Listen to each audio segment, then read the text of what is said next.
Hello everyone, today is 6th of March. My name is Sahil and welcome to the newspaper analysis. Guys, today in GS folder, we will be taking a quote from Bhagavad Gita. Into the Bhagavad Gita, it has been provided that through selfless service, you will always be fruitful and find the fulfillment of your desires. Now, guys, this particular idea is very much similar to the Gandhiji's idea of service, where Gandhiji had said that to serve others is a way to rediscover yourselves. And guys, even the idea of a selfless service has been talked into the Indian philosophical traditions, where Nishkamta has been an important tradition. Guys, please utilize this particular idea into the papers related to the GS paper number 4. Guys, that is all. And now let's take the newspaper analysis. Now, guys, taking up the first article, friends, today in both the Hindu as well as Indian Express newspapers, there are not much of the news. The entire paper is filled with many of the political issues and assembly polls. So, guys, there are not much of the article. However, still there are some of the relevant articles that we will be taking up. Now, the first article that we can take, it is from the Hindu newspaper and it talks about the space opportunities that are there for the India. Now, guys, recently we have seen in our newspaper analysis also that ISRO had launched the Amazonia 1 satellite, which is the Brazil's satellite and primarily will be studying the Amazon's forest fires. Now, guys, when we talk about Amazonia 1, it was a very important launch because it was the first dedicated foreign mission of the NSIL, which stands for the New Space India Limited. Now, guys, New Space India Limited is a PSU that has been created for such kind of a commercial space flights, and this PSU is under the Department of Space. Now, guys, it has been provided that this particular launch is an important one because this is the first dedicated primary commercial foreign satellite launch by the NSIL. Now, see, one thing I want to clarify here, what had happened earlier also, NSIL had launched the satellites where the foreign satellites were involved. But, guys, into those launches, the primary satellite was of Indian origin. There, for example, the RISAT 2BRI-1 satellite was launched, and other EOS-01 satellites were also launched. Both of them were primarily the Indian satellites, and along with them, secondary small foreign satellites were launched. But into this particular project, the primary or major satellite itself is the foreign satellite.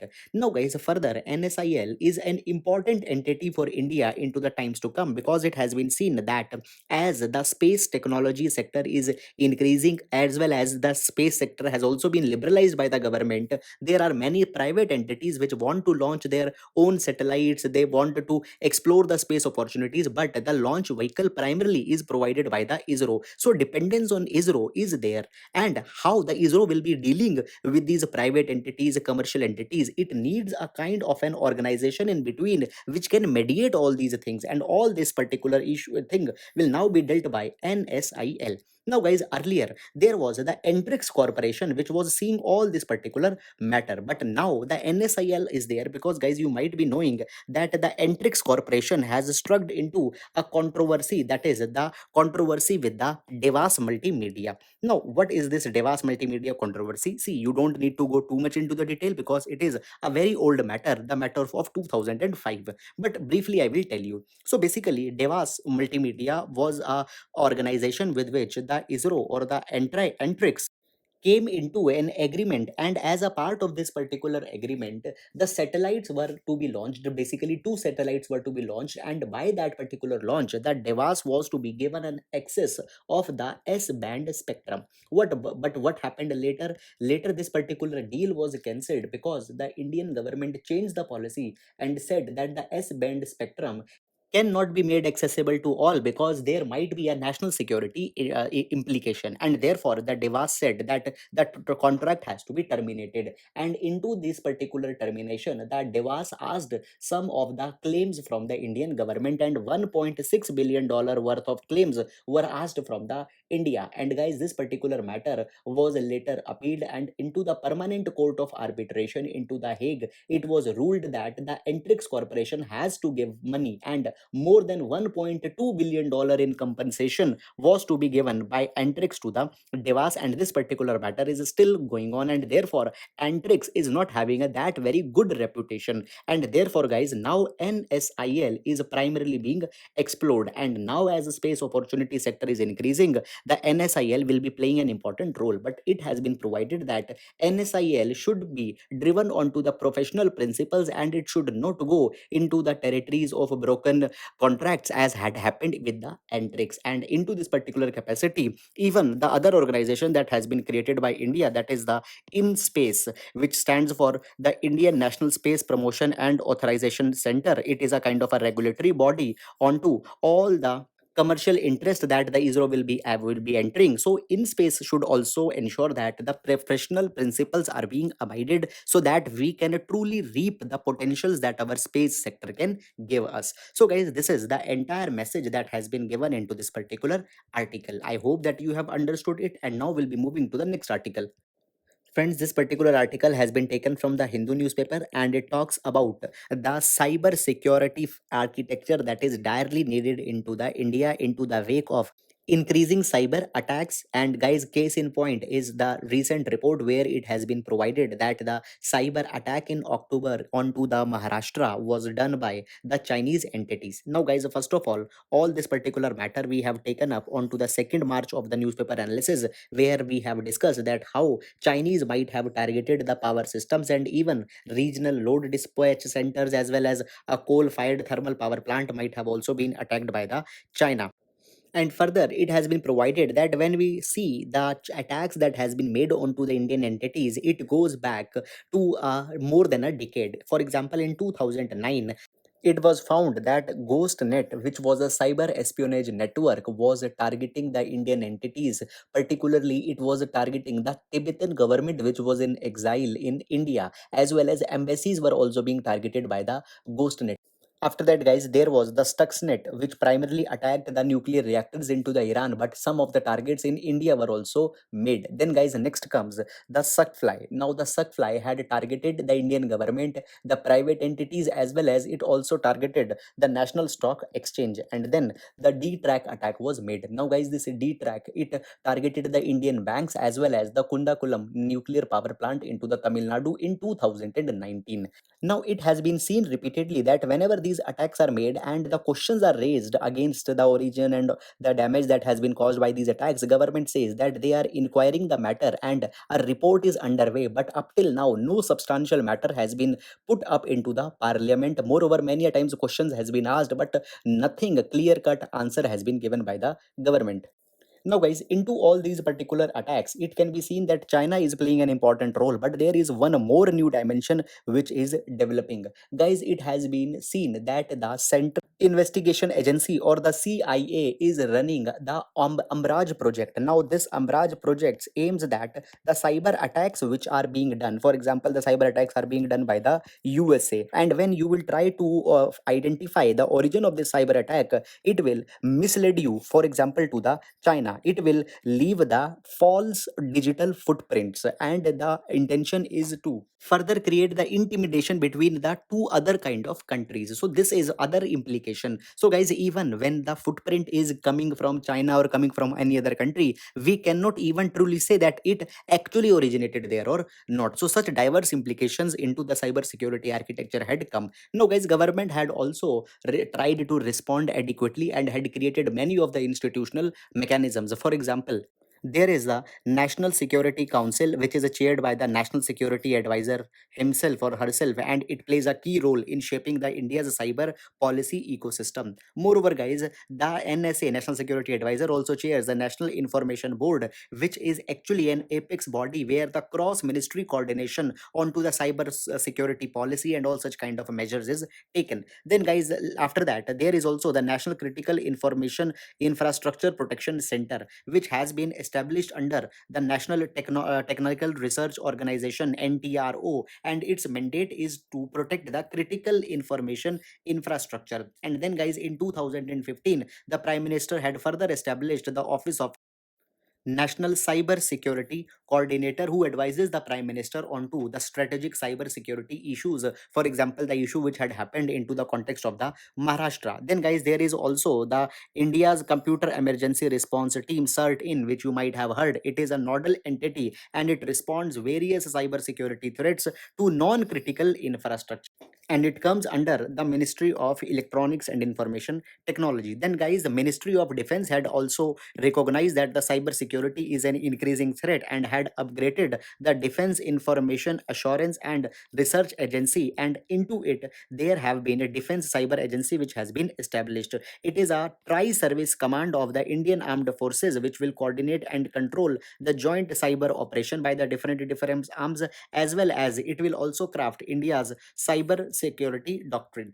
And guys, apart from all this, there are two other ministries also. That is the Ministry of Home Affairs, which is tracking the episodic cyber attacks that are being caused onto the infrastructure in India. And then, guys, there is also the Ministry of External Affairs, which is conducting the cyber diplomacy, a kind of a cyber diplomacy push where the countries are being brought onto the board so that collectively they can deal with the cyber threats.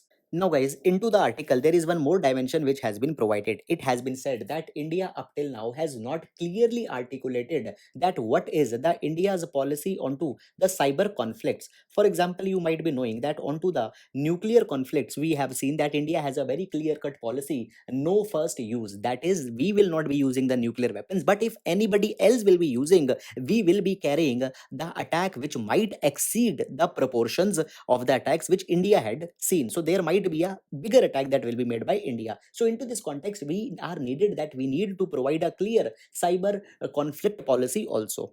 And finally, guys, after this, it has been said that onto the global landscape also, India needs to define clearly that what could be the red lines of the cyber espionage or the cyber attacks. Guys, India had been an important contributor, for example, onto the matters of disarmament, onto the matters of international security. Further, India is also an active participant into the first committee of the United Nations General Assembly, which deals with many of the matters of security. So, guys, the red lines are also needed to be clearly defined. So, that is all which has been provided into this particular article. And, guys, into this particular thing, India needs to take up a new national strategy framework to deal with the cyber threats, because into the coming times they will be becoming ever increasing, and even it might replace the conventional threats by the adversary nations. So, guys, that is all about this particular article, and now we'll be moving to the next article. Now, guys, this particular article has been taken from the Hindu newspaper, and here we can see a kind of a case study that how the transgender communities are being discriminated. Now, guys, here it has been said that the Supreme Court has asked the government, because there has been a guideline which bans the transgender people as well as the members of gay community sex workers from donating the blood. And not only they cannot donate the blood, also the receiving of the blood has also been put under a kind of a scrutiny. Now it has been provided that during the pandemic of COVID-19, there is the plasma therapy, which is a kind of a suitable treatment which has been called about. So even that treatment they cannot receive, because they are prohibited from donating as well as receiving the blood. Now it has been said that this particular thing shows that how the stigma is there into the minds of the society, that these communities are less worthy and they are not equally worthy into the matters of social participation and the health care. So, guys, just as a ground of discrimination, how it is being carried, you can utilize it into your GS paper number 2, sections, vulnerable sections of Indian society. So that is all about this article, and now we'll be moving to the next article. Now, guys, here we can see an article which has been taken from the Hindu newspaper, and it will be important for our GS paper number 2, international relation. Here we can see that India is trying to reaffirm the relations with the Sri Lanka, particularly into the recent times where China is trying to make a stronghold into the Sri Lanka by the array of infrastructural projects that the China is taking. So what now India had done? Guys, India had participated into the 70th anniversary of the Sri Lankan Air Force. And the participation has been done by a team of 4 Sarang advanced light helicopters, Surya Kiran, Tejas fighter aircrafts, Tejas trainer, and Dornier maritime patrol aircrafts, which all were present. Now, guys, last time such participation was done in 2001 when SLAF was celebrating their 50th anniversary. Now, guys, there have been some of the irritants also into the India Sri Lanka relations. For example, the role of the Indian peacekeeping forces into 1987 when the internal civil war was going on into the Sri Lanka, as well as the Operation Poomalai is also criticized. Guys, the Operation Poomalai was conducted in 1987 by the Indian Air Force, when the Indian Air Force dropped food supplies into the Jaffna region of Sri Lanka. But now the relations have normalized, and guys, there are some of the good initiatives that have also been mentioned that India is taking in Sri Lanka to enhance the depth of relationships. For example, every year 1200 Sri Lankan military personnel are being trained in India, and it is about 50% of the total training that India offers. So it shows the priority that is being given to the Sri Lanka. Moreover, guys, India had also helped the Sri Lanka into the times of crisis. For example, last year the Indian Navy, the Coast Guard personnel helped the Sri Lankan Navy when there was a fire incident that had happened when an oil tanker was bursted into the flames. Moreover, guys, India also accords a strategic position to the Sri Lanka owing to its strategic location, and into this particular capacity, in even into the neighborhood policy of India, India gives a special treatment to Sri Lanka. So, guys, this is a kind of a latest development into the context of India's neighborhood. Please keep it into the mind, and guys, these kind of references can very readily be used into your answers of the international relations, and it makes a very good impression if you use them. So, guys, that is all about this particular article. Now, guys, apart from this, there are no much relevant newspaper articles. There are many of them which are particularly dealing with the vaccination drives, the political news, not important for your examination. So that is all about the today's newspaper analysis. Thank you so much.